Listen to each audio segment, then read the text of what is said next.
မင်္ဂလာပါဒီနေ့မှာဖတ်ရှင်နဲ့ကျမ်းပိုက်ရှိပါတယ်ရှမာကုခရစ်ဝင်အခန်းကြီး၄ထဲကကျွန်တော်ဖတ်ပါမယ်ရှမာကုခရစ်ဝင်အခန်းကြီး၄ 39ကနေ41ကိုဖတ်လို့ပါတယ်ကိုတော်သည်ထ၍တိတ်ဆိတ်ငြိမ်ဝှက်စွာနေဟုလေနှင့်ပင်လယ်ကိုဆုံးမတော်မူသဖြင့်လေသည်ငြိမ်၍အလွန်တာယာလေ၏ကိုတော်ကလည်းသင်တို့သည်အဘဲကြောင့်ဤမြလောက်ကြောက်တတ်သည်အဘဲကြောင့်ယုံကြည်ခြင်းစိတ်နှင့်ကင်းသည်ဟုမေးတော်မူလျင်သူတို့သည်အလွန်ကြောက်ရွံ့၍ဤသူကအဘဲတို့နီအဘဲတို့တော်သူနီလေနှင့်ပင်လယ်သည်သူ၏စကားကိုနားထောင်ပါသည်တကားဟုအရှင်းချင်းပြောဆိုကြ၏တဲ့သင်တို့သည်အလွန်ကြောက်ရွံ့၍သူတို့သည်အလွန်ကြောက်ရွံ့၍ဤသူကအဘဲတို့တော်သူနီလေနှင့်ပင်လယ်သည်သူ၏စကားကိုနားထောင်ပါသည်ဟုနားထောင်ပါသည်တကားဟုအရှင်းချင်းပြောဆိုကြ၏ဖတ်သွားတဲ့နှုတ်တော်ထွက်ကျမ်းပိုက်အဖြစ်အရောက်တိုင်းပေါ်မှာဘုရားသခင်ကောင်းချီးပေးပါစေ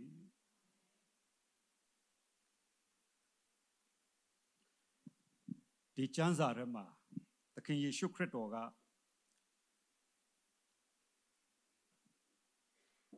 တနေ့ကုန်တရင်ကောင်းကိုဝေငှပြီးတော့မှတစ်ဖက်ကန်းကိုကူးဖို့တပည့်တော်တွေနဲ့သခင်ယေရှုဟာလေနဲ့သွားတယ်တဲ့သွားလို့တဲ့ကန်းကိုမရောက်ခင်မှာလေပြင်းမုန်တိုင်းတိုက်တဲ့အခါမှာမုန်တိုင်းတွေကြုံတယ်တဲ့အဲ့ဒါလိုကြုံတဲ့အချိန်မှာသခင်ယေရှုခရစ်တော်ကအဲ့ဒီလေနဲ့မုန်တိုင်းကိုသခင်ယေရှုခရစ်တော်ကနော်ဆုံးမတယ်လို့ပြောတယ်အဲ့တော့တချို့သောကျမ်းပိုက်တွေမှာသခင်ယေရှုခရစ်တော်ကအနာရောဂါငြိမ်းစေတယ်လို့ပြောတယ်ဒါပေမဲ့လုကာအခန်းကြီးခွန်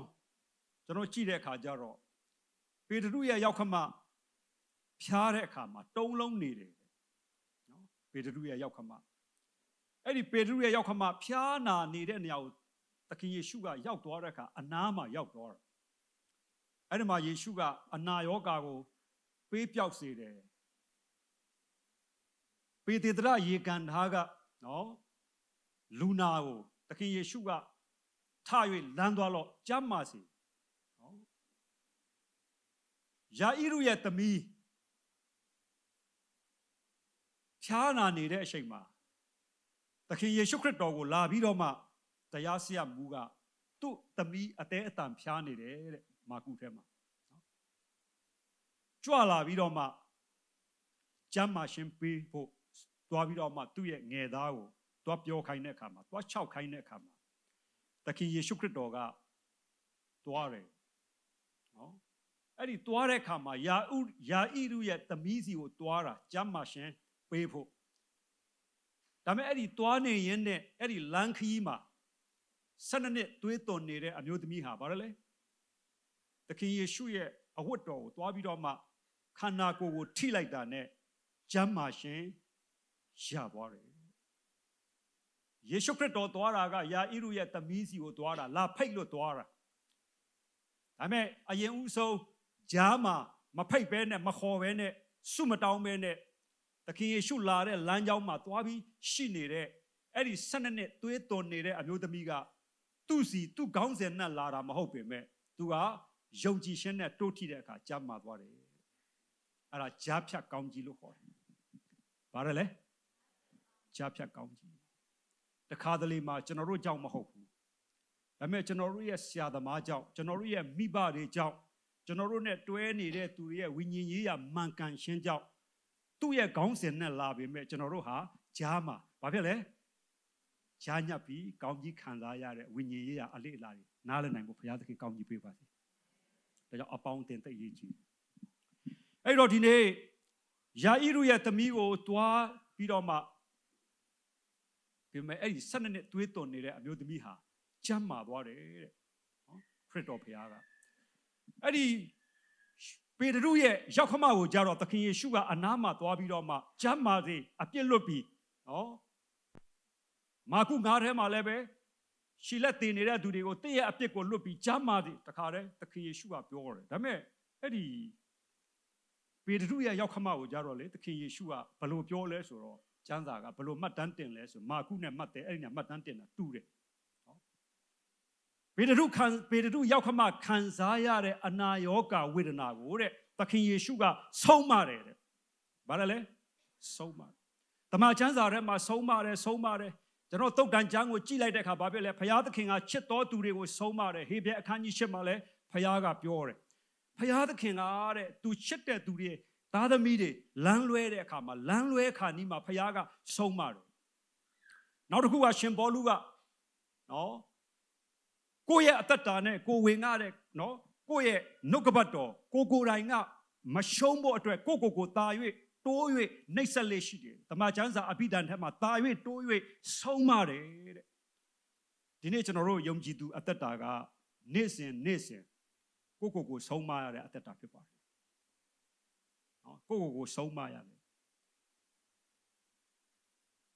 အဲ့တော့ရှင်ဘောလူကနေ့တိုင်းသူ့ကိုယ်သူတိုး၍နှိပ်စက်တယ်ဆုံးမတယ်တဲ့နော်သူ့ကိုယ်သူပြန်ဟောတာအတိတ်ဘယ်ကတော့ကိုများနာဆုံးမနိုင်တော်သူဟာသူတစ်ပါးလာပြီးဆုံးမဖို့နော်သိကြီးမလို့ငါထရမယ်ဒါငါထရမယ်အချိန်ပဲလို့ចောင်းသားတွေကသဘောပေါက်ပြီးတော့မှစာကြည့်အဲ့ဒါသူ့ကိုယ်သူဆုံးမနော်ဒါဟာဘုရားသခင်မကြိုက်ဘူးလို့သိလာရင်ဒါမလုပ်တော့ဘူးဆိုရင်အဲ့ဒါကိုဆုံးမအဲ့တော့ကျွန်တော်တို့ရဲ့အသက်တာကနေ့စဉ်ဘာလို့ ရလဲကိုဆုံးမဘာတယ်လဲနှုတ်ကပတ်တော်အဖြစ်ဆုံးမရတယ်ကျမ်းစာမှာဖတ်ရှင်မှုဆိုရင်ဖတ်ရမယ်တခါတလေကျွန်တော်တို့ကတစုံတစ်ခုကိုရတဲ့အခါမှာအားလုံးအစဉ်ပြေရှောမွေ့နေတဲ့အခါမှာယေရှုတော်ရှီးမောရင်လည်းခဏလေးကုန်သွားတယ်ကျမ်းစာဖတ်ရင်လည်းတခါလေတအားမိန်တဲ့အချိန်ရှိတယ်ဆုတောင်းတာလည်းမရတဲ့အပြင်ဒီဘက်ကလည်း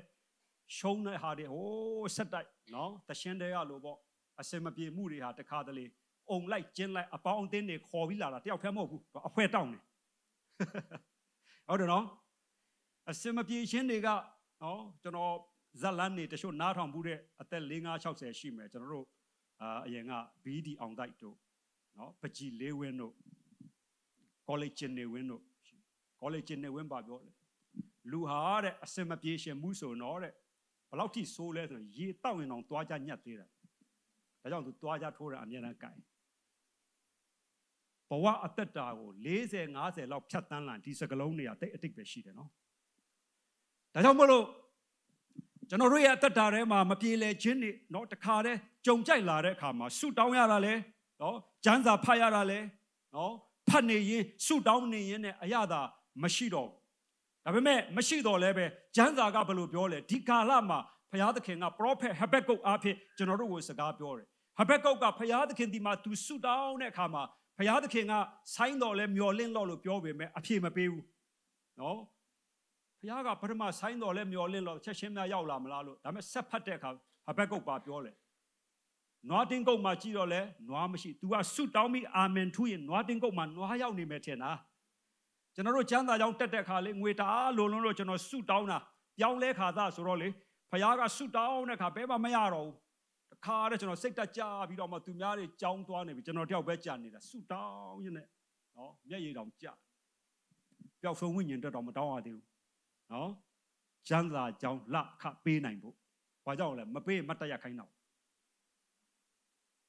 အဲ့တော့ဆုတောင်းတဲ့အခါမှာအဲ့ဒါနဲ့သွားခါနီးကျွန်တော်စာအုပ်တအုပ်လိုနေတဲ့အချိန်မှာမရှိတော့ဘူးအဲ့ဒါနဲ့စာအုပ်ပုံတွေလို့ဆွဲလာလို့စာအုပ်တအုပ်ထဲကနေပတ်စံကထွက်လာဘယ်အချိန်ကျွန်တော်ထားမှတယ်လည်းမသိတော့ဘူးဖခင်ကများလာညက်ပေးသလားမသိဘူးပြောရှင်တာကအဲ့ဒီကလေးကနေကျွန်တော်ကပတ်စံတစ်ခုခုလိုလာစာအုပ်ရှာဖို့ပဲလန်ဖို့ပဲဆုတောင်းဖို့တဲ့စာအုပ်ပုံကိုသွားမြင်အောင်ဖခင်သခင်ဒီကျွန်တော်တို့ကိုလိုအပ်တဲ့အချိန်မှာဖခင်ကသူ့ရဲ့တတ်နိုင်ခြင်းနီလာနဲ့ကျွန်တော်တို့ကိုပြင်ဆင်ပေးတယ်ဒါပေမဲ့အဲ့ဒီပုံစံတပုံစံထဲမသွားဘူးဖခင်လှုပ်ပေးမဲ့ဟာကိုကြိုသိနေရင်ဖခင်ထက်ညံကောင်းတာဖြစ်မှာပေါ့နော်ဒါကြောင့်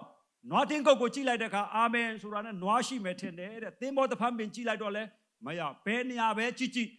ကြည့်ဒီကြအကုန်ဘယ်နေရာမှမရှိဘူးမရဘူးဖခင်ကပေးမယ်လည်းမပြောဘူးကျွေးမယ်လည်းမပြောဘူးဒါပေမဲ့ဟဘက်ကုတ်ပါပြောလဲ ဖယားကပေးမယ်ကျွေးမယ်လှုပ်ပေးမယ်လို့မပြောတော့လဲပဲထာဝရဘုရား၌ငါဝမ်းမြောက်မယ်ငါရဲ့ရှေတို့ဟာဘုရားသခင်ရှေ့မှာတမင်ကဲ့သို့လင်မြန်စွာငါပြေးမယ်အတိတ်ဘယ်ကတော့ဘုရားသခင်ဒီမှာတစုံတစ်ခုရလို့ဟာလေလုယာ praise the Lord ကျွန်တော်တို့ရှင်းမွန်ပြီးတော့မှကတဲ့အခါလဲရှိတယ်ဒါပေမဲ့ဘုရားရဲ့သားသမီးတွေကဘုရားသခင်ဒီကဘာမှမရရင်လဲဟာဘက်ကုတ်လို့ရမှကတဲ့သူမဟုတ်ဘူးမရရင်လဲကမဲ့အဖွဲတဲ့ပါရဘုရားသခင်ကောင်းကြီးပေးပါစေအဲ့တော့ဒီနေ့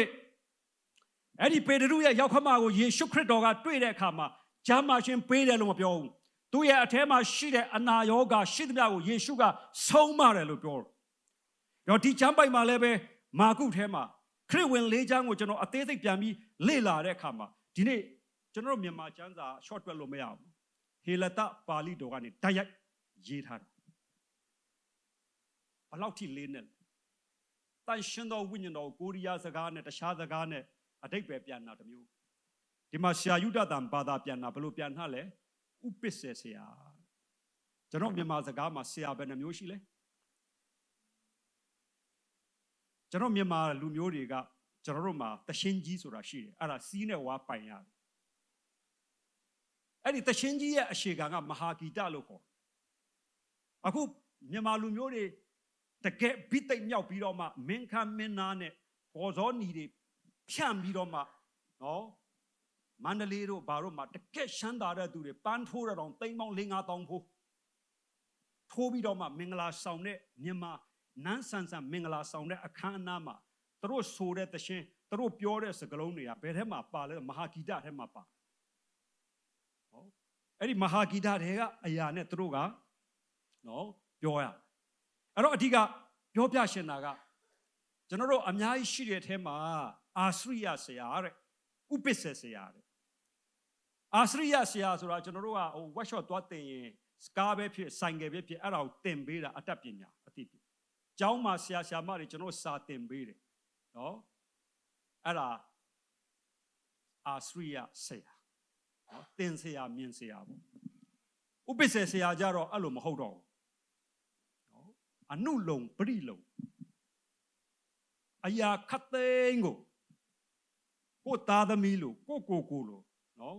အားလုံးကိုဥပစ္စေဆရာကထမင်းစားလို့အတန်မြင်အဲ့ဒါမကောင်းဘူးဆိုတဲ့အထိအာစရိယဆရာတော့ပြောရင်မုန်းမှာဆိုလို့မပြောတော့ဒီနေ့အသင်းတော်မှာကျွန်တော်လည်းမပြောတော့ဘူးဘာကြောင့်လဲအတိတ်ဘယ်ကတော့အာစရိယဆရာကတတ်နိုင်တဲ့လောက်တော့သင်ပေးတယ်နားလည်ဖို့ကဒါပေမဲ့မေတ္တာစေတနာနားမလဲရပ်ပလိုက်တယ်သူဟာသူဖြစ်ပါစေနော်ဒါပေမဲ့ဥပစ္စေဆရာကြအဲ့လိုမဟုတ်ဘူးဟောဒါကြောင့်ကျွန်တော်တို့ငယ်ငယ်ကဥပစ္စေဆရာဒီမှာအပ်တယ်မိဘတွေကအသက်ကြီးတဲ့သူရှေ့မှာဘယ်လိုသွားရမလဲ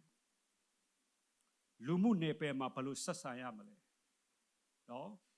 အိမ်မှာဘယ်လိုနေရမလဲကျောင်းမှာဘယ်လိုနေရမလဲနော်အဲ့ဒါတွေအားလုံးကိုအဝတ်အစားဘယ်လိုဝတ်ရမလဲဘယ်အချိန်မှာဘယ်လိုဝတ်ရမလဲလူကြီးသူမကိုကျွန်တော်တို့ကဘယ်လိုပြောရမလဲအသေးစိတ်နော်အတတ်ပညာရောအသိပညာရောစာလည်းသင်ပေးတယ်စိတ်ကိုလည်းပြင်ပေးတယ်အဲ့တော့စာကိုလည်းသင်တယ်စိတ်ကိုလည်းပြင်ပေးတဲ့အရာကိုဥပစ္စေဆရာလို့ခေါ်အဲ့တော့ဒီမှာဆရာယုဒတန်ကတန်ရှင်းသောဝိညာဉ်တော်ကို तू ကပြောတဲ့အခါမှာဥပစ္စေဆရာတဲ့ဟာလေလုယာကျွန်တော်တို့ရဲ့ဘဝတစ်ခုလုံးကိုအာမနာတမ်းပို၍တောက်ပအောင်ပြုပြင်ပေးနိုင်တော်သူကယေရှုမဟုတ်ဘူးယေရှုကအသက်ကိုပေးထားခဲ့တာခရစ်တော်ရဲ့အသက်ကိုရပြီးတော့ခရစ်တော်ကခေါင်းငင်ပေါ်ပြန်သွားပြီးတော့မှခမဲတော်ရဲ့လက်ရဘေးမှာကျွန်တော်တို့အတွက်ဆုတောင်းပေးနေတယ်တဲ့ယုံကြည်သူအသက်တွေပြောင်းလဲလာတိုင်းအခန်းတွေကိုထပ်တိုးပြီးသူကိုယ်တိုင်စောင့်မယ်လို့ပြောတယ်ကျမ်းစာကဒါပေမဲ့ဒီလောကမှာကျွန်တော်တို့အသက်ရှင်တဲ့အခါမှာသင်တို့ဒီမိဘမဲ့ဖြစ်စေခြင်းကငါမစွန့်ဘူးတဲ့ဘုရားသခင်ကကကဘာကုံတိတိုင်အောင်အတူရှိမယ်တဲ့ဘာအဖြစ်လဲတန်ရှင်တော်ဝိညာဉ်တော်အဖြစ်ဘာအဖြစ်လဲဝိညာဉ်တော်အဖြစ်အဲ့ဒီဝိညာဉ်တော်ကကျွန်တော်တို့ကိုဥပစ္စေဆရာလို့လမ်းပြပေးတယ်စောင့်ရှောက်ပေးတယ်နှစ်သိမ့်ရှင်းပေးတယ်အဲ့ဒီတန်ရှင်တော်ဝိညာဉ်တော်ကတဲ့ကျွန်တော်တို့ကိုနေ့ရက်တရက်နဲ့ဆိုင်တဲ့အရာကိုလမ်းပြပေးတယ်ကျမ်းစာကိုဖတ်လိုက်လေဘုရားကအားလုံးကိုလမ်းပြထားသလားမပြဘူးသင်နဲ့ကျွန်တော်ဘယ်သူ့ကိုလက်ထပ်ရမလဲကျမ်းစာမပြောထားဘူးတနင်္လာရောက်လာဘယ်သွားမလဲကျမ်းစာမှာပါသလားမပါဘူး ဒါပေမဲ့အဲ့ဒီအသေးစိတ်ကိုလမ်းပြပေးတာကဝိညာဉ်တော်တန်ရှင်သောဝိညာဉ်တော်ဒါကြောင့်မလို့ဝိညာဉ်တော်ကဒီနေ့ကျမ်းစာထဲမှာအသေးစိတ်မပြောထားတဲ့ဟာဝိညာဉ်တော်ကအသစ်ကျွန်တော်တို့ကိုနေ့စဉ်အမြဲတမ်းစကားပြောတယ်ဒါကြောင့်ဝိညာဉ်တော်ကဥပ္ပစ္စေဆရာဖြစ်တယ်ဒါကြောင့်ကျွန်တော်တို့ကတန်ရှင်သောဝိညာဉ်တော်နဲ့သဟာယဖွဲ့ဖို့မိဿဟာယဖွဲ့ဖို့လည်းအရေးကြီးတယ်ဘုရားသခင်ကောင်းကြီးပေးပါစေအဲ့တော့ဒီနေရာမှာဆုံးမတယ်ဒီကျမ်းစာထဲမှာလည်းသခင်ယေရှုခရစ်တော်ကလေနဲ့ပင်လယ်ကိုဆုံးမတယ်တဲ့ဟောပင်လယ်ကိုဆုံးမတယ်ကြော်ပြီးတော့မှကျွန်တော်ဝင်ငေါက်လို့ပါဒါကိုခဏထားယူမှာသူတို့ဒီအလွန်ကြောက်ရွံ့၍ဤသူကအဘယ်သို့နည်းတဲ့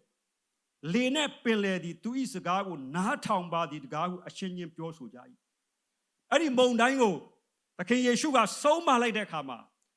ပေတရုရဲ့ရောက်ခမဖျားနာနေတဲ့အခါမှာသခင်ယေရှုဒီအဲ့ဒီယောဂကိုဆုံးမလိုက်တဲ့အခါမှာတဲ့ချက်ချင်းထလာပြီးတော့မှကျမ်းမာပြီးတော့မှအလုတ်ကျွေးပြုတယ်တဲ့ဒီနေရာမှာလည်းသခင်ယေရှုကပင်လယ်နဲ့မုန်တိုင်းကိုဆုံးမလိုက်တဲ့အခါမှာတဲ့ညင်သက်သွားတယ်အဲ့ဒီမှာသခင်ယေရှုကိုယ်တိုင်ရွေးကောက်ပြီးတော့မှယေရှုနဲ့နေ့ကောညကောအတူလိုက်နေတဲ့သူတွေကဘာပြောသလဲဟာဒီလူဟာဘယ်လိုလဲ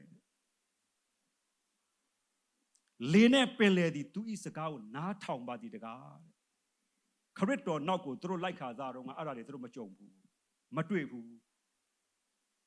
ခရစ်တော်ကိုယ်တိုင်ကငါနောက်သို့လိုက်ခဲ့လို့နော်ဆူတောင်းပြီးတော့မှတညလုံးဆူတောင်းပြီးရွေးကောက်ထားတဲ့တပည့်တော်12ပါးဒီမှာဒီထက်လည်းများတယ်အဲ့ဒီတပည့်တော်တွေကိုယ်တိုင်ကသခင်ယေရှုကိုသူဟာနော်အဘယ်သို့နည်းဒီအဖြစ်ပြက်ကိုဒီနေ့မှသူတို့ခံစားတာလေနားလည်စေရှင်တာကကျွန်တော်တို့ယုံကြည်သူများရဲ့အသက်တာကဖရာသခင်ရဲ့နဲ့နေခြင်းဖရာရဲ့ဖွင့်ပြခြင်းဖရာရဲ့ကြီးမြတ်ခြင်းကိုတိုး၍တဖြည်းဖြည်းတရက်ပြီးတရက်သိဖို့နားလည်ဖို့ဖရာကအလိုတော်ရှိတာဖရာသခင်ရဲ့ကောင်းမြတ်တဲ့အကြောင်းအဲ့ဒါလိုဘုရားသခင်ရဲ့ကောင်းမြတ်တဲ့အကြောင်းကိုတိုး၍သာ၍သိနိုင်ဖို့အတွက်ကျွန်တော်တို့ရဲ့အသက်တာကရှင်ပေါလုပြောတဲ့နေ့စဉ်နေ့တိုင်းသင်ယူနေရတယ်တဲ့။ဘာလို့နေရတယ်လဲ။သင်ယူနေရ။ဘုရားကစကားပြောတယ်ဆိုတဲ့အခါမှာကျမ်းစာထဲကနေမပြောဘူး။တခါတလေဘုရားကကျမ်းစာထဲကနေသင်ပေးတယ်။တခါတလေကျကိုမိန်းမအားဖြင့်သင်ပေးတယ်။ဟုတ်တယ်နော်။ကိုယောက်ျားအားဖြင့်သင်ပေးတယ်။စိတ်ရှည်သီးခါတော့မလို့ဆက်ကပ်သွားတာအကြာကြီးမကြာအိမ်ရောက်တာတော့တန်းတိုးတာစာမိုးရမဟုတ်ဘူးလားအတိတ်ဘယ်ကလူတွေအားဖြင့်ဘုရားကကျွန်တော်တို့ကိုသင်ပေးတယ်အဲ့တော့ဒီနေ့ကိုတော်ဒီအဘယ်သို့သောသူနည်းတဲ့ဘုရားသခင်ကဘလို့ဘုရားနော်ယေရှုခရစ်တော်အံ့ဩတာအဲ့တော့ဒီနေ့ကျွန်တော်တို့အရောက်စီတိုင်းရဲ့အသက်တာထဲမှာ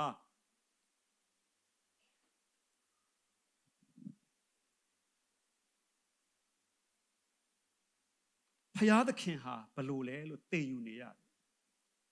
ရှေးယောဟန်နဲ့ကိုကျွန်တော်တို့ဖတ်တဲ့အခါမှာရှမာရိအမျိုးသမီးကယေရှုနဲ့တွေ့တဲ့အခါစသချင်းတွေ့တဲ့အခါမှာယေရှုက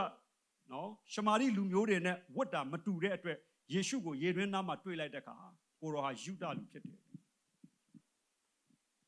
ဒါကြောင့်ဘာဖြစ်လို့ကျမကိုရေတောင်းတယ်လဲတဲ့။အဲ့ဒီရေအကြောင်းတွေပြောရင်းနဲ့ရှမာရိအမျိုးသမီးကသခင်ယေရှုနဲ့ပြောရင်းနဲ့သခင်ယေရှုရဲ့စကားကိုသူကြားရင်းနဲ့ကိုရောဟာပရောဖက်ဖြစ်တယ်။ဘာဖြစ်တယ်လဲ။ပရောဖက်ဖြစ်တယ်။သခင်ယေရှုကိုသူပထမသိတာယူဒလူလို့သိတာ။တာမန်လေးပါယူဒလူ။နော်။ဒါပေမဲ့ဆက်ကပြောတဲ့အခါမှာသခင်ယေရှုဟာပရောဖက်ဖြစ်တယ်။တာမန်လူမဟုတ်တော့ဘူး။သခင်ယေရှုအပေါ်မှာသူစကားပြောနေရင်းနဲ့သူ့ရဲ့အတိသူ့ရဲ့ကြည်ညိုတဲ့စိတ်ကတဆင့်မြင့်သွားပြီ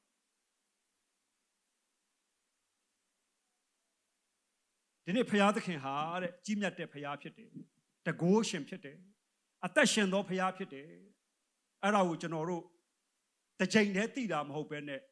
နိုးလင်းလာတိုင်းမိုးလင်းလာတိုင်းအသက်ကြီးသွားသလိုဖရာသခင်ကိုသိတဲ့ဉာဏ်ပညာဝိညာဉ်ရေးရာအရာမှာလည်းပဲတာ၍ထိုးထွင်းပြီးတော့မှသိမြင်နိုင်ဖို့ရှင်ပေါလုကတိုက်တွန်းတယ်လို့ဒီကျမ်းစာကလည်းကျွန်တော်ပြောတာဖြစ်ပါတယ်ကျွန်တော်မြန်မာစကားမှာအသက်ကြီးသလောက်အချိန်မရှိဘူးဆိုတာအဲ့ဒီဝိညာဉ်ရေးရာလည်းပါတယ်ဘုရားသခင်ကောင်းကြီးပေးပါစေ အဲ့တော့ကျွန်တော်တို့ကအဲ့ဒီထဲမှာမပါအောင်ကျွန်တော်မှစ၍ဒါကျွန်တော်ဒီမှာတရားဟောဖို့ပြင်တဲ့နှုတ်ကပတ်တော်မဟုတ်ဘူးကျွန်တော်ရဲ့အသက်တာနေ့တိုင်းတည်ဆောက်နေတဲ့နှုတ်ကပတ်တော်ဒါကိုကျွန်တော် sharing လုပ်တာတရားဟောရမယ်ကျွန်တော်တည်တံ့ပြင်တာမရှိပါဘူးဘာကြောင့်လဲနေ့တိုင်းကျွန်တော်တို့ဒါလုပ်နေပြီသားအဲ့တော့ဒီနေ့အသက်တာထဲမှာနောက်ထပ်ရှမာရိအမျိုးသမီးကယေရှုနဲ့ဆက်ပြီးပြောတဲ့အခါမှာသခင်ယေရှုရဲ့အပြစ်လွတ်ရှင်အသက်ဆန်းရည်တဲ့အကြောင်းတွေသူကြားတဲ့အခါမှာကိုတော်ဟာမေရှိယဖြစ်တယ်ကျွန်တော်တို့လိုတော့မှခရစ်စမတ်အကြာကြီးမဖြတ်ဘူးရှမာရိအမျိုးသမီးကကျွန်တော်တို့ပြောင်းလဲလာတာခုခရစ်စမတ်ဖြတ်တန်းတာဘယ်လောက်ရှိပြီလဲနှစ်ပေါင်း30နီးပါးရှိသွားတယ်သခင်ယေရှုကအဲ့ဒီရှမာရိအမျိုးသမီးကဘာမှကျမ်းစာသူသိမဖတ်ဘူးသူဘဝမလာတဲ့အခါမှာအပြစ်ထဲမှာပဲသူနေတာသခင်ယေရှုခရစ်တော်နဲ့ယေရွဲနာမှာတွေ့တာဘုရားเจ้าမှာတော့သူမသွားရဲဘူးအတိတ်ပဲကတော့ဘုရားเจ้าလာပြီးဘုရားမတွေ့တာထက်ရေသွားခတ်ရင်ဘုရားနဲ့တွေ့ရင်လည်းဘုရားအလိုရှိပါတယ်ဟာလေလုယာဓမ္မဟောင်းကျမ်းမှာကျွန်တော်မြန်မာစကားတစ်ခါကျမ်းစာနဲ့လည်းတစ်ခါကြိုက်တာရှိတယ်ရေခတ်မကြုံထင်းခွေကြုံမယ်တဲ့အဲ့ဒါတော့တပိုင်းပေါ့နော်ဒါအညိုးကိုပြောတာဒါပေမဲ့ကျမ်းစာထဲမှာသိကောင်းတယ်နော်ဟိုစားကြမရှိပြီးတေတော့မဲ့မုတ်ဆိုးမှထင်းသွားခွေတာထင်းသွားခွေရင်းနဲ့ဖျားလူနဲ့တွေ့တော့ဖျားကောင်းကြီးခံစားတာအတိတ်ပဲကတော့ရေခတ်ပဲသွားထင်းခွေပဲသွားစိုက်ကားပဲနင်းပါပဲလှုပ်ဝန်ထမ်းပဲလှုပ်ဖျားနဲ့တွေ့ရင်ကျွန်တော်ကောင်းကြီးဖြစ်တယ်ဒါကြောင့်ကျွန်တော်တနင်္ဂနွေဖျားเจ้าလာတဲ့အခါတနင်္ဂနွေဖြစ်ခြင်းကြောင့်ဖျားเจ้าလာတာထက်ဖျားသားဖြစ်ခြင်းကြောင့်ဖျားเจ้าလာရင်အဲ့ဒါဝိညာဉ်ရေးကောင်းကြီးပဲဒီနေ့တော့ကတော့တနင်္ဂနွေသွားမှာပဲတနင်္ဂနွေမို့လို့လာအတင်းပြောပြီးပြန်လာပဲအဖတ်တင်မှာပေါ့ဟိုကောင်ကြည့်အသားတလောက်မဲတာအနီဝမ်းဆက်ကဝက်လာတယ်အဲ့ဒါလာပြီနော်အောင်မြင်မဲ့အရှိခံ9ချက်ရှိတယ်တဲ့ဒီနေ့ဆရာကြီးတစ်ပါးကပြောတာစီးပွားရေးမှာပဲဖြစ်အမှုတော်မှာပဲဖြစ်နော်အဲ့ဒီထဲမှာစူးစမ်းရမယ်မပြင်းရဘူးတဲ့ဒုတိယအစည်းကမ်းချက်အတင်းမပြောရဘူးတဲ့အောင်မြင်မဲ့သူကအောင်မြင်ခြင်းတဲ့သူကဘာကြောင့်လဲကိုပြောတဲ့စကားကြာလာတဲ့အခါမှာကိုစိတ်ဝိညာဉ်အဲ့ဒီမှာပြန်ပြီးပတ်သွားတာမတိုးတက်နိုင်တော့မအောင်မြင်နိုင်တော့ဘူးဒါကျွန်တော်အသက်တာမှာကျွန်တော်ခွန်အားယူတဲ့ဟာကိုပြောတယ်အဲ့တော့ဒီနေ့သခင်ယေရှုခရစ်တော်ကိုခဏလေးတွေ့လိုက်တဲ့အဲ့ဒီရှမာရိအမျိုးသမီးဟာမိသားရဖွဲ့ရင်စကားပြောရင်နဲ့ယေရှုကိုတော်ဟာမေရှိယဖြစ်တယ်ဆိုပြီးတော့မှတတင်ကလေးအတွင်းမှာမြင်တဲ့အရာတကယ်ကောင်းကြီးဖြစ်မဲ့အရာ तू မြင်တဲ့အခါမှာသူ့ရဲ့ရေအိုးတွေကိုထားခဲ့ပြီးတော့မှယေရှုကိုငါရပြီယေရှုတွေ့ခဲ့ပြီမေရှိယသွားကြည့်ကြဆိုပြီးတော့မှအဲ့ဒီရှမာရိအမျိုးသမီးကမြို့ထဲမှာဝင်ပြီးတက်သေးခံတဲ့အခါမှာအဲ့တနယ်လုံးနိုးထမှုဖြစ်သွားတယ်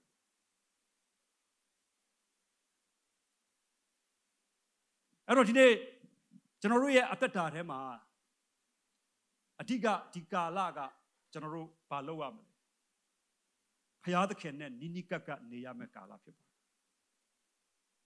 ဘာကာလလဲဖျားနဲ့နီးနီးကပ်ကပ်နေရမယ့်ကာလကျမ်းစာကပြောတယ်ဟိုမှာဖြစ်လိမ့်မယ်ဒီမှာဖြစ်လိမ့်မယ်ဟိုမှာစစ်တိုက်လိမ့်မယ်ဒါကျွန်တော်တို့အထူးဆန်းမဟုတ်ဘူးဘယ်တော့မှလည်းကျွန်တော်အဲ့ဒီအကြောင်းပလင်ပေါ်တိတ်မဟောဘူးပြောထားပြီးသားလေကျမ်းစာဒါပေမဲ့အဲ့ဒီကျမ်းစာတော့ဘာဖြစ်လဲဟိုမှာခရစ်တော်ပေါ်လိမ့်မယ်ဟိုမှာခရစ်တော်ပေါ်လိမ့်မယ်ပြောထားပြီးသားဖျားပြောတာကအဲ့ဒါကိုပြောချင်တာမဟုတ်ဘူးအဲ့ဒါပြောပြီးတဲ့အခါဘာပြောလဲသင်ကအဲ့ဒီထဲမပါသွားအောင်ပြင်ဆင်လက်နေဖို့ပဲပြောတာသင်မပါဖို့လိုတယ်တဲ့အဲ့တော့မပါဖို့ဆိုတဲ့အခါမှာဉာဏ်ပညာလိုလာပြီဒီနေ့ကျမ်းစာမသိဘူးလားသိတာပေါ့အာဖရိကတိုက်မှာကြည်လေခရစ်တော်လာတော့မယ်သွားဆောက်မလာတဲ့အခါမှာတက်စီရှို့ပြီးတည်သွားတယ်အယောက်300ကျော်ရှို့တဲ့ထဲမှာအဲ့ဒီဘာသာမပါဘူးလေ तू ကရှို့ပြီး तू ကပြေးသွားတာ လက်ထောက်နဲ့ဟုတ်တယ်နော် BBC မှာတော့ကြေညာဖျားကိုကိုးကွယ်ရင်းနဲ့ဖျားသခင်ကိုကျွန်တော်တို့ကရှီမောနေရင်းနဲ့ကျမ်းစာဖတ်နေရင်းနဲ့နော်သူများပြောသလောက်ပဲယုံတဲ့အခါမှာကိုတိုင်ကဖျားနဲ့နီးနီးကပ်ကပ်မနေတဲ့အခါ online ပေါ်ကတရားဟောရှက်နဲ့ပဲသွားနေတယ် online ပေါ်ကတရားဟောရှက်လူဆိုတာကနွားနို့ဆိုတာနွားရဲ့ဘိုက်ထဲမှာရှိရင်အစ်စ်ပဲအပြင်ရောက်လာဘာရောသွားပြီလဲဘာရောသွားပြီလဲရေမရောရဲ့နွားနို့ဘာဖြစ်လဲခဲသွားတာအဲ့တော့လူကဟောလာရင်ဖခင်ရဲ့နှုတ်ကပတ်တော်ဖြစ်တော်လဲပဲကျွန်တော်တို့ရဲ့အယူဝါဒကျွန်တော်တို့ရဲ့အတွေးအခေါ်ရှိတယ်ပါတယ်နော်အတိတ်ပဲကကျွန်တော်တို့ကိုယ်တိုင်ဒီကာလဟာတူးရှင်ကျမ်းစာဖတ်ဖို့တူးရှင်ဖခင်နဲ့အချိန်ယူဖို့အရေးကြီးတယ် အဲ့တော့တူးရှင်ဖျားနဲ့အရှိန်ယူမဲ့တူးရှင်နှုတ်ကပတ်တော်ဖတ်မယ်ဆိုလို့ရှိရင်ကျွန်တော်တို့ဒီနော်အောင်မြင်တဲ့အသက်တာဘုရားသခင်ရှိနော်အောင်မြင်တဲ့အသက်တာဖြစ်မိစ္ဆာဆရာတို့ရဲ့မိစ္ဆာဒိဋ္ဌိဆရာတို့ရဲ့အရာထဲမှာလည်းကျွန်တော်ပါမှာမဟုတ်ဘူး။ဒါကြောင့်ချစ်တော်ညီကောင်မောင်နှမတို့ဒီနေ့ကျွန်တော်တို့ဒီကာလမှာကျွန်တော်တို့ဖျားနဲ့နီးနီးကပ်ကပ်နေဖို့နှုတ်ကပတ်တော်ကိုဖတ်ဖို့နော်ဖျားနဲ့အရှိန်ယူဖို့လူကနီးစပ်ရာကနေကူးဆက်တယ်တဲ့ကောင်းကြီးမင်္ဂလာလည်းအဲ့လိုပဲလောတကသူ့အသက်တာဘာမှမဟုတ်ဘုရားရှိမှာဒါပေမဲ့အာဗြဟံရဲ့တူဖြစ်တဲ့အတွက်အာဗြဟံရဲ့အရေးအာဗြဟံရဲ့အဝိုက်အဝန်းရက်ဝန်းထဲမှာနေတဲ့အခါမှာဘုရားကအာဗြဟံကိုကောင်းကြီးပေးလိုက်တိုင်းဘယ်သူပါသွားလဲဘယ်သူပါသွားလဲလောတအလိုနေကောင်းကြီးခံစားတာကောင်းကြီးပါကူးဆက်သွားတာလေဒါပေမဲ့လောတအာဗြဟံကနေခွဲထွက်တဲ့အခါတောင်တဲ့မြောက်သွားလိုက်တဲ့အခါမှာလောတကောင်းကြီးမရတော့ကြိမ်ချင်းနဲ့ဖြစ်တယ်အတိတ်ဘယ်ကတော့ဝိညာဉ်ရေးရမှာပဲဖြစ်ဖြစ်ဝိညာဉ်ပိုင်းဆိုင်ရာကောင်းကြီးပဲဖြစ်ဖြစ်လောကနဲ့ဆိုင်တဲ့ကောင်းကြီးပဲဖြစ်ဖြစ်ကူးဆက်တတ်တဲ့သဘောရှိတယ်လူဟာနီးစပ်ရာကနေကူးဆက်တယ်ဒါကြောင့်ကျမ်းစာကျောင်းမှာဘာဖြစ်လဲကျမ်းစာကျောင်းအုပ်ကစာသင်ရင်စတင်နှုံးကတော့ဒါလိုတက်ပဲတဲ့ဒါပေမဲ့သူအားရပါရဟောရင်တထွေးတွေလည်းစင်မျက်လုံးတစ်ဖက်ကပြူးခေါင်းကစောင်းဖျားကိုအားရလေလေသူကလူမှာအကျင့်ရှိတယ်လေကျွန်တော်တစ်ခါမျက်စိမိတ်တတ်တယ်နော်တချို့ဆိုစက်ကားကြည့်ရင်မင်းသားမင်းသမီးစက်ရှိန်တက်လာတက်ကြည့်ရင်စောင်းသူက TV မြောက်ဝင်ဆောင်းတော့မလားမပုံတာအသက်ပါနော်အဲ့တော့အဲ့ဒီဆရာကပြောရင်အားရရင်ခေါင်းကစောင်းသွားတော့အဲ့ဒီကျောင်းကဆင်းလာတဲ့ကျောင်းသားအားလုံးကအဲ့လိုပဲတဲ့စတရားဟောရင်တဲ့တဖြည်းဖြည်းအားရစောင်းဘာကြောင့်လဲသူတို့ကအဲ့ဒါ၄နှစ်လုံးမြင်ခဲ့တာကိုလွမ်းမိုးသွားတာအဲ့ဒါဝိညာဉ်ရောခန္ဓာရောအဲ့တော့ဒီနေ့ကျွန်တော်တို့နောက်ဆုံးသောကာလမှာဟိုမှာကြည်လိုက်ရင်လည်းစိတ်ပြက်စရာတရင်ကြားရင်လည်းစိတ်ပြက်စရာဟိုဘက်ကြည်လိုက်ရင်လည်းအားရစရာမရှိဘူးနော်ဒါပေမဲ့ဘုရားသခင်ကတော့ကျွန်တော်တို့အတွက်အမြဲတမ်းအားရစရာပဲဘုရားသခင်ကတော့ကျွန်တော်တို့အမြဲတမ်းအားယူစရာပဲဒါကြောင့်ကျွန်တော်တို့ကိုအကောင်းဆုံးနေပဲစိတ်ဝင်နိုင်တဲ့ကူးဆက်နိုင်တဲ့လွမ်းမိုးနိုင်တဲ့အဲ့ဒီဘုရားသခင်နဲ့နီးနီးကပ်ကပ်အသက်ရှင်နိုင်ဖို့အတွက်ဘုရားသခင်ကောင်းချီးပေးပါစေကျမ်းစာကိုကြည့်တဲ့အခါရှင်ဘောလူဖတ်တဲ့အခါမှာရှင်ဘောလူကတချို့ကျမ်းပိုက်တယ်မှာဘာဖြစ်လဲအထက်ခန်းသို့တက်သွားတယ်လို့တွေ့ဒါခွန်အားရ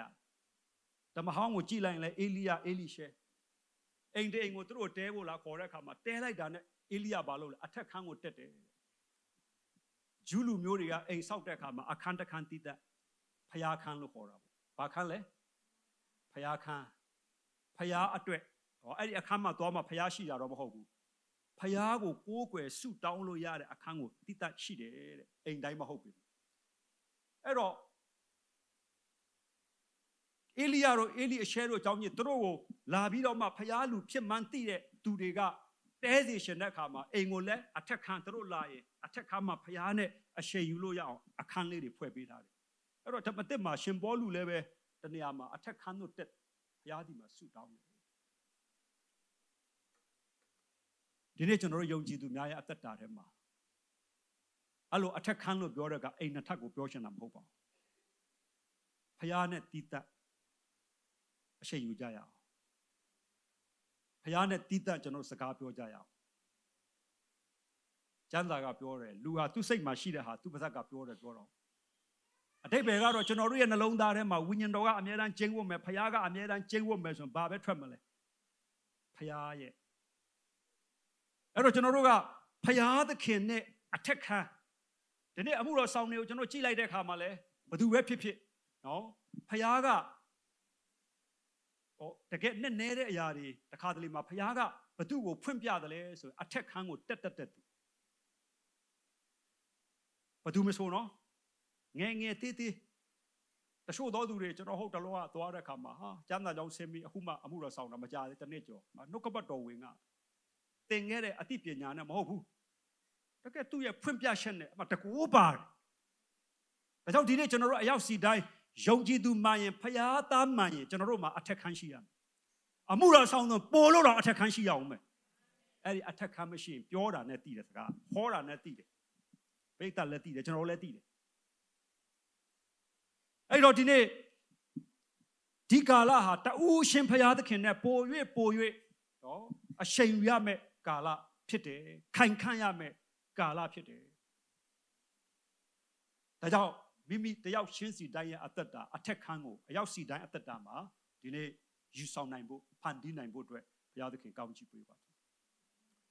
ပြီးဒီကာလဟာဘလို့ကျွန်တော်တို့အသက်ရှင်ရမယ်ကျမ်းစာကတော့အနန္တကာလကိုဆွဲလန်းဖို့ဘုရားကကျွန်တော်တို့ကိုဖန်ဆင်းတယ်လို့ပြောတယ်ဒါပေမဲ့ဒီနေ့ကျွန်တော်လည်းအနန္တကာလကိုဆွဲလန်းသလားလူတွေဟာတဲ့သေခါနီးမှာတဲ့တောင်းတတဲ့အရာရှိတယ်လူတွေသေခါနီးတောင်းတတာကသူ့ရဲ့ကားမဟုတ်ဘူးတဲ့သူ့တိုက်ကောင်းကောင်းလည်းမဟုတ်ဘူးတဲ့သူ့ရဲ့ဘွဲ့လည်းမဟုတ်ဘူးတဲ့လူတိုင်းသေခါနီးမှာသမရပဲဖြစ်ဖြစ်ဘယင်ပဲဖြစ်ဖြစ်သူတို့မှာတောင်းတချက်ရှိတယ်တဲ့ဒါရုပ်တရက် accident ကြောင့်သေတာမဟုတ်တဲ့ဟာပေါ့နော်ယောဂါနဲ့သေတယ်တောင်းတချက်ရှိအဲ့ဒါကျွန်တော်အသက်ထွက်တာကို2ယောက်3ယောက်လောက်အနိကမြင်ဘူးတဲ့အခါတကယ်အဲ့ဒီလူတွေအားလုံးသေခါနီးမှာတောင်းတတဲ့ဟာဘာလဲဆိုရင်သူကချစ်ရတဲ့သူတခုကသူ့ကိုချစ်တဲ့သူငါသားငါသမီးလားနော်ငါမိဘတွေရှိငါသားသမီးတွေဘသူကိုသေခါနီးမှာတောင်းတတာအနားမှာရှိစေရှင်တာကဘွဲ့လည်းမဟုတ်ကားလည်းမဟုတ်ဘူးအဲ့ဒါ तू သတိတော်မရတော့ယောဂဆန့်ငင်ဒါပေမဲ့အဲ့ဒီသေခါနီးတန်းလမ်းမှာ तू အမြဲတမ်းသတိရနေတာက तू ချစ်တဲ့သူတွေဒါကြောင့်မို့လို့ဒါတွေကသူတော်ဘာတွေပြောတယ်ကျွန်တော်တို့ကိုယ်တိုင်ကြုံရတယ်ဒါပေမဲ့ကျွန်တော်တို့ကိုယ်တိုင်အဲ့ဒီသေခြင်းတရားကိုဖြတ်တန်းရအောင်မှသေပွဲဝင်ရအောင်မှအဲ့ဒီဂရေရောက်ပြီးတော့မှနောက်ဆုံးအချိန်ကျွန်တော်တို့တကယ်ဒီလာမှာဖြစ်တဲ့အတွက်အဲ့ဒီအချိန်ရောက်မှကျွန်တော်တို့ကလည်းအဲ့ဒီချစ်ရတဲ့သူတွေပါအကုန်ခေါ်လာပြီးတော့မှအဲ့ဒီမှာသွားခေါ်ခိုင်းမလာနိုင်တော့ဘာကြောင့်လဲကျွန်တော်တို့မိဘတချို့အသေးအတန်ဖြစ်တဲ့ကျွန်တော်မသွားနိုင်ဘူးလေအခုခေတ်ဆိုပိုးတော်ဆိုးသေးဒါကြောင့်မို့လို့ဒီကာလမှာကျွန်တော်တို့ကသေခါနီးမှာကျွန်တော်တို့ရဲ့တန်းတတဲ့အရာဘာကြောင့်လဲသေခါနီးမှာတန်ဖိုးကိုပို့ပြီးတော့မှလူဟာတိလာမသေးခင်တော့ကတော့ဒါကပဲတန်ဖိုးလို့စီးပွားကပဲတန်ဖိုးလို့ဟိုဟာပဲတန်ဖိုးလို့မဟုတ်ဘူးတန်ဖိုးအစစ်မှန်ကကျွန်တော်တို့အနားမှာရှိတယ်ကျွန်တော်တို့ရဲ့သားသမီးတွေကျွန်တော်တို့ရဲ့မြေးတွေကျွန်တော်တို့ရဲ့မိဘတွေကျွန်တော်တို့ရဲ့မောင်နှမတွေကျွန်တော်တို့ကိုအစဉ်ကျေးဇူးပြုတဲ့သူတွေကျွန်တော်တန်းတာမဲ့သူအများကြီးမရှိဘူးကျွန်တော်တို့ကိုလည်းတန်းတာတဲ့သူကဒါပေမဲ့အဓိကပြောရှင်တာကအဲ့ဒီအချိန်မှာကျွန်တော်တို့အဲ့ဒီအချိန်ရောက်မှအဲ့ဒီတန်ဖိုးကိုသိတာမဟုတ်ဘဲနဲ့ဂျမ်းမာနေတော့ငယ်ရွယ်နေတော့အခုအချိန်တွေတိုင်းကျွန်တော်တို့ရဲ့သားသမီးကျွန်တော်တို့ရဲ့မိသားစုကိုသားသမီးပြောင်းလဲဖို့ကိုခင်မွန်းတဲ့အတွက်ကိုမိသားစုနဲ့ချစ်ခင်နေနိုင်ဖို့မာရိကဲ့သို့ကောင်းသောအဖို့ကိုကျွန်တော်တို့ရွေးယူတတ်ဖို့အရေးကြီးတယ်ဒီကာလဘုရားသခင်ကောင်းကြီးပေးပါစေတေယုတ်ဆရာညီလာခံမှာတင်နန်းပေးဖို့နာမည်ကြီးတဲ့ဆရာတယောက်ကိုခေါ်တယ်တဲ့အဲ့ဒီနေ့ကသူ့မိသားစုနဲ့အရှိန်ယူပြီးပန်းချံမှာသူတို့မိသားစုဝတ်ပြုဆုတောင်းပွဲလုပ်ဖို့ရှိတဲ့အတွက်အဲ့ဒီဆရာကြီးကပြောတယ်ငါမလာနိုင်ဘူးကြည့်လိုက်ရင်ဒီဆရာဇာတိဆန်မဟုတ်ဘူးတဲ့ဒီနေ့ကငါမိသားစုငါသားတွေကြောင်းပိတ်ပြီးပြန်လာပြီးပြန်သွားမှာသူတို့ငါပြောရမယ့်အကြောင်းငါသူတို့အတွက်သားသမီးတွေတယောက်ချင်းစီတိုင်းဆုတောင်းတဲ့အခါဖျားဖွင့်ပြတဲ့အရာတွေရှိတယ်တဲ့အဲ့ဒါတွေငါပြောရမှာတဲ့အခုမင်းတို့ကျမ်းစာသင်တန်းကငါမလာနိုင်မင်းတို့ဘသူအစားထိုးမလဲရှိတယ်ဆရာအေးတဲ့မင်းတို့သင်တန်းကငါမလာနိုင်ရင်လဲဟောမဲ့ဆရာတွေအများကြီးနာမည်ကြီးတယ်ငါမိသားစုကြတော့ငါ့ကိုအစားထိုးလို့မရနားလည်နိုင်မှုဘုရားသခင်ကောင်းကြီးပေးပါစေဟာလေလုယာတခါတလေမှာအောင်မြင်ခြင်းဆိုတာကိုယ့်အိမ်ထောင်ကိုယ့်မိသားစုကစရတာဖြစ်တယ်ဝိညာဉ်ရေးကလွှမ်းမိုးမှုဆိုတာကိုယ့်မိသားစုကစရတာဖြစ်တယ်ဒါကြောင့်ကျွန်တော်တို့ရဲ့မိသားစုတွေအတွက်အကောင်းဆုံးအချိန်ပေးဖို့သားသမီးတွေကယ်တင်ရှင်းမရသေးကယ်တင်ရှင်းရအောင်တနင်္လာဆန်းနေစုတွေတင်နန်းလုပ်တော့မယ်ကိုခင်မွန်းတဲ့တွေကိုသားသမီးတွေကိုမိဘတွေကယ်တင်ရှင်းမရသေးဘူးကယ်တင်ရှင်းရအောင်သင်ဟာအဲ့ဒါအလင်းအမြန်လုပ်ရမှာဖြစ်တယ်ဒီကာလကဒါကြောင့်ကျွန်တော်လည်းပဲကျွန်တော်မိဘတွေဒီမှာ3ရက်တင်နန်းသွားလို့ကယ်တင်ရှင်းနော်ဝိညာဉ်ရေးရမှာပြန်ပြီးမိဘကိုကျေးဇူးဆက်မှာနော်ဘာကြောင့်လဲခက်ခဲတယ်သွားလို့မလွယ်ဘူးရအောင်ကိုသွားအောင် အဲ့တော့နောက်ဆုံးသောကာလဒီကာလမှာအမှုမဲ့အမတ်မဲ့အသက်မရှင်ဘဲနဲ့ဒီနေ့ကျွန်တော်တို့ဟာအကောင်းဆုံးဒီကာလကိုဖြတ်တန်းသွားနိုင်ဖို့ဆိုတာကိုဆုံးမရတာကိုဖခင်နဲ့ဆက်ကပ်ပြီးဖခင်ဖွင့်ပြတဲ့ဉာဏ်နဲ့ကျွန်တော်သွားရတာဖြစ်တယ်ပြီးရင်အဲ့ဒီပင်လယ်ကိုသခင်ယေရှုကဆုံးမတယ်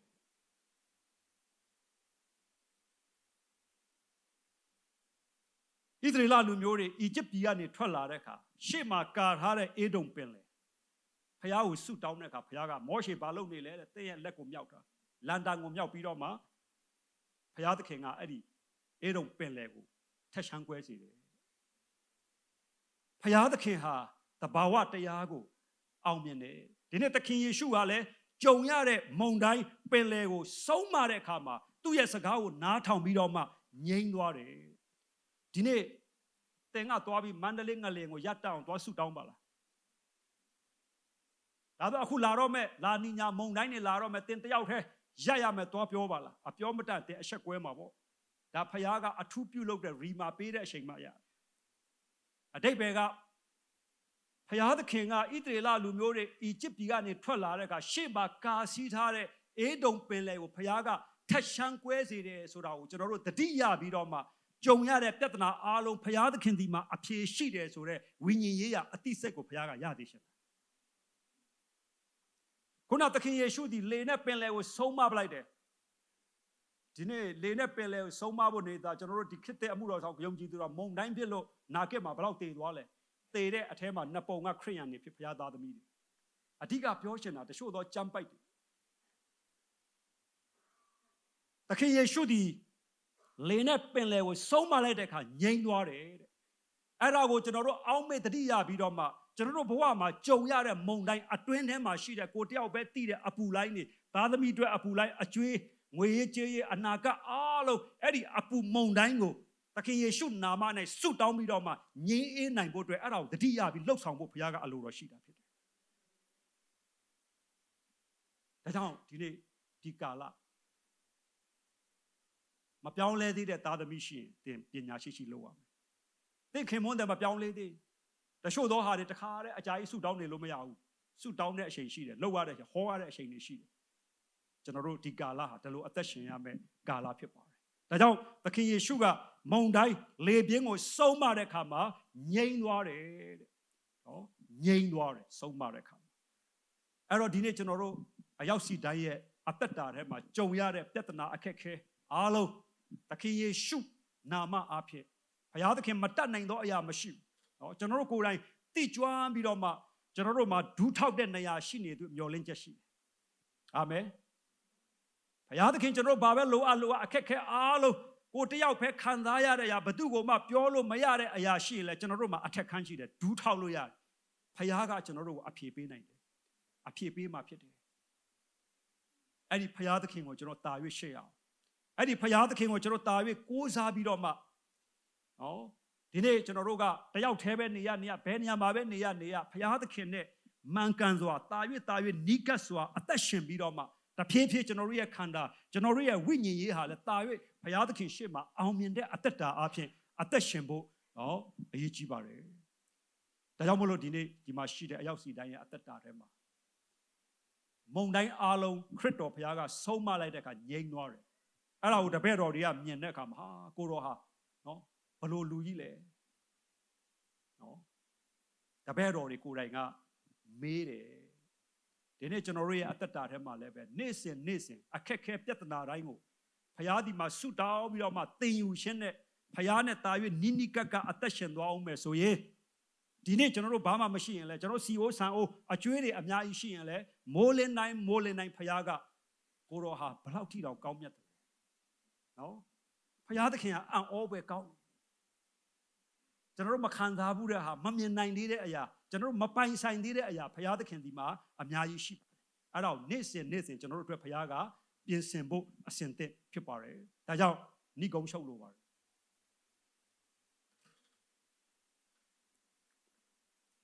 ကိုရောဟာအဘယ်သို့တော်သူနီးအဲ့ဒီမေခွန်းကသခင်ယေရှုနဲ့ပတ်သက်လာရင်သင်ယူစရာတွေဘုရားသခင်ရဲ့နှက်နဲခြင်းတွေဟာနေ့စဉ်နဲ့အမျှ နက်နဲ့ဆိုင်ဆိုင်ရှိနေတယ်အဲ့ဒါကိုတာ၍တိုး၍နားလည်နိုင်ဖို့ဘုရားနဲ့ပို့၍အချိန်ယူဖို့ဖြစ်ပါတယ်ဒုတိယကဒီကာလဟာဘုရားနဲ့နီးနီးကပ်ကပ်အသက်ရှင်ရမယ့်ကာလဖြစ်တယ်အရေးကြီးတာတွေအများကြီးပဲအဲ့ဒီထက်မှအရေးကြီးဆုံးကိုလှုပ်ထပ်ဖို့အရေးကြီးတယ်အဲ့ဒါပါလေကျွန်တော်တို့ရဲ့သားသမီးတွေဘုရားနဲ့တွားတတ်အောင်ပြောင်းလဲအောင်ကျွန်တော်တို့ရဲ့အမျိုးအနွယ်တွေကျွန်တော်ခင်မွန်းတယ်တွေဘာကြောင့်လဲဒီခေတ်ကနေမြင်ညပြောင်းမဟုတ်ဘူးတဲ့အခုမြင်အခုပြောက်ကာလဖြစ်သွားပြီတတိယကမုန်တိုင်းတွေကိုသခင်ယေရှုကဆုံးမလိုက်တဲ့အခါမှာငြိမ်သွားတယ်ဒါကအဲ့လိုပြောတဲ့အခါမှာဟိုးပင်လယ်မှာရှိတဲ့မုန်တိုင်းလို့ပြေးမမြင်ပါနဲ့ကျွန်တော်တို့ဘဝနဲ့ဆိုင်တဲ့ကျွန်တော်တို့တယောက်ချင်းစီနဲ့ဆိုင်တဲ့မုန်တိုင်းတွေအများအားကြုံရမှာဖြစ်ပါတယ်အဲ့ဒီမုန်တိုင်းတွေရှိသမျှအားလုံးကိုလည်းသခင်ယေရှုနာမ၌ကျွန်တော်တို့ဟာယေရှုနာမ၌အဲ့ဒီသခင်ယေရှုကငြိမ်ဝတ်စေနိုင်တယ်ငြိမ်သက်ခြင်းငြိမ်အေးခြင်းပေးနိုင်တယ်ဆိုတာကိုအောက်မေ့သတိရပြီးတော့မှဘုရားဒီမှာအမြဲတမ်းတိုးဝင်ပြီးတော့မှဒီကာလမှာနောက်ဆုံးသောကာလနော်အဘကသားကိုအပ်လိုက်မယ်သားကအဘကိုအပ်လိုက်မယ်ဟိုမှာခရစ်တော်ဒီမှာခရစ်တော်အကုန်သွားကြလိုက်မယ်ဒါပေမဲ့သင်မပါစေနဲ့ဘသူတရားပြက်ပြက်ကိုမပြက်စေနဲ့လို့ပြောတာဒါကြောင့်ဘုရားနဲ့ခိုင်ခန့်တဲ့အသက်တာအပြင်အသက်ရှင်နိုင်ဖို့အတွက်အရောက်တိုင်းဒီနေ့နှုတ်ကပတ်တော်အပြင်ဘုရားကောင်းကြီးရှိပါစေ